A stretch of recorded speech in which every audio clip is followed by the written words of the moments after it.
Good morning, Big Spring Middle School. Happy Thursday. It is December 12th, and today is day 3. And today we wish Cooper a happy birthday.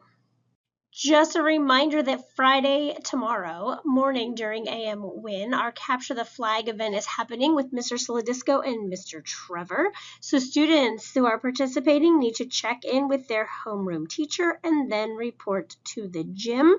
That list of students is in your teacher's emails. And I'm going to turn this over to Mr. Bortner. Make sure that you vote for the final 2 in your holiday movie bracket. And I'm just going to give a shout out. I'm not going to tell you who I voted for, but I'm feeling pretty confident in my final 2 selections and in my winner. So I'm excited to see what the results are this week. So we're going to hear from Mr. Bortner from now until the end. When he finishes, go ahead and stand for the national anthem, Pledge of Allegiance, and you'll be heading to club.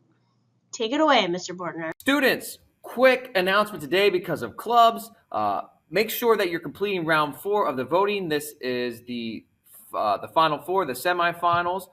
Currently, if you look at round 3, Slow Disco is finally, we have someone that is solidified the first place spot. So currently, Slow Disco's homeroom is winning with a score of 42, and you can see the rest of the standings there. Pause the video if you have time.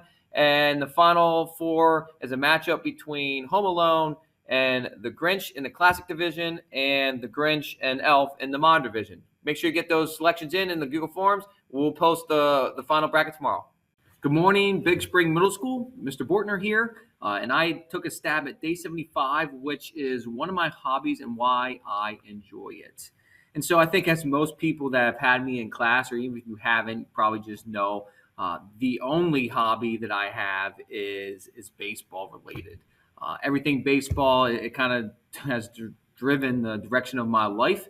And, it has really started since I was in youth baseball around the ages of 5, starting with T-ball and all the way up into my current role now. And so I enjoy it because I was, blessed to have great coaches through my high school and college days who really took my passion and love for the game to a whole new level. They were able to teach me a style of the game that was really detail oriented, which I wasn't necessarily exposed to at my youth. And I really just became obsessed with the intricacies of the game and how the smallest things that you can pick up to or can pick up on can give you an advantage in the game. And those things really just piqued my interest and has stayed with me ever since. And so in the top left there, you'll see some pictures of me when I was a player in high school. Again, that's really where the love started to be driven home. That was just an awesome experience, an awesome time of my life getting to play the game. Do I miss playing? Absolutely. But going to the pictures in the bottom left, the game has stayed a part of me my entire life, and now as a coach. And so coaching is very important to me.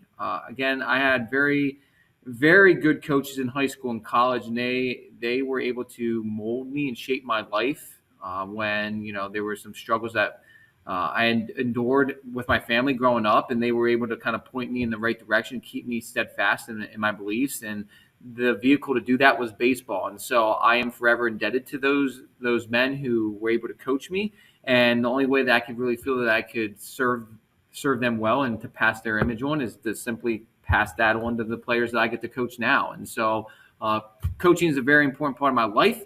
And you can see that in the bottom part there, just developing student athletes from the personal standpoint, from the student standpoint, and then lastly, the athletic standpoint.